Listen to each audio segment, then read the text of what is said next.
Noodles রান্না করে নিলাম। ইয়াস, এরকম অথেন্টিক লেভেলের নুডলস কিভাবে রান্না করতে হয় চলুন আপনাদেরকে শিখিয়ে দিই। তো প্রথম আমি নুডলস এবং কিছু আলু সিদ্ধ করে নিয়েছি, ঠান্ডা পানি দিয়ে ধুয়ে নিয়েছি। তারপরে চলে এসেছি কড়াইতে এসে সুন্দর করে পেঁয়াজ দিয়ে মরিচ দিয়ে সুন্দর করে ভেজে নিতে হবে লাল লাল করে।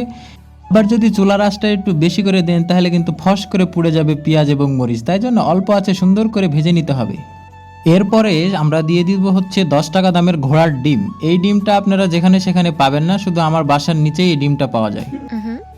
এটাকেও জোরে জোরে না লেড়ে আস্তে আস্তে করে সুন্দর করে ঝুরা ঝুরা করে ভেজে নেবেন। এটাতে আবার রাগ দেখাতে যাবেন না, তাহলে কিন্তু কড়ার নিচে চলে যাবে, কারণ এটা আমার বাংলা ফ্রাই প্যান। সেজন্য আমি আস্তে করে সুন্দর করে লাইটতেছি।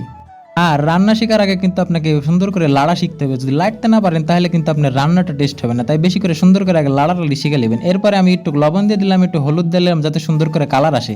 এরপরে আবার সুন্দর করে লাইটতেই থাকবেন। হ্যাঁ, এরপরে আমি কিছু একটু সুন্দর করি, আমি একটু নুডলসের মশলা দিয়ে ফেললাম। আপনারা আমার হাতের দিকে বেশি খেয়াল করবেন, আমার কথার দিকের চেয়ে। এরপর আমরা নিয়ে চলে এসেছি আমাদের সিদ্ধ করা একটু আলু কুচি করা আর এবং লুডুস। এইগুলো আপনারা সুন্দর করে এর উপরে ফেলাই দেবেন, দিয়ে সুন্দর করে লাড়ে চাড়ে মিশাই নিতে হইবে, তাহলে কিন্তু লুডুস কিন্তু হয়ে যাবে। কি মনে করছেন আমি কি আপনাদেরকে আলাদাভাবে নুডলস রান্না করা শেখাবো? কখনোই না, আমি তো পারি না, তো আপনাদেরকে আলাদা আলাদা করে কিভাবে শেখাবো বলেন? এরপর সুন্দর করে এই জটগুলা সুন্দর করে খুলিয়ে দিবেন, আর ডিমগুলা যেন সবকিছুর মধ্যে ঢুকে যায় এই জন্য সুন্দর করে চেষ্টা করবেন। এরপরে সুন্দর করে আটটু পরে না দেখতে কি খাইতে মন চায়, কিন্তু খাইতে তো দিতে পারছি না। তুমি তো কেমন দাওয়াত দিলে তো তোমরা আইবা না, তোমাদের দাওয়াত দিলাম, তোমরা যদি আইবার চাও তাহলে আইবার পারো। কিন্তু আমার তো লুডুস তো শেষ হয়ে গেছে, আমি তো পরে ভয়েস দিচ্ছি খাওয়ার পরেই।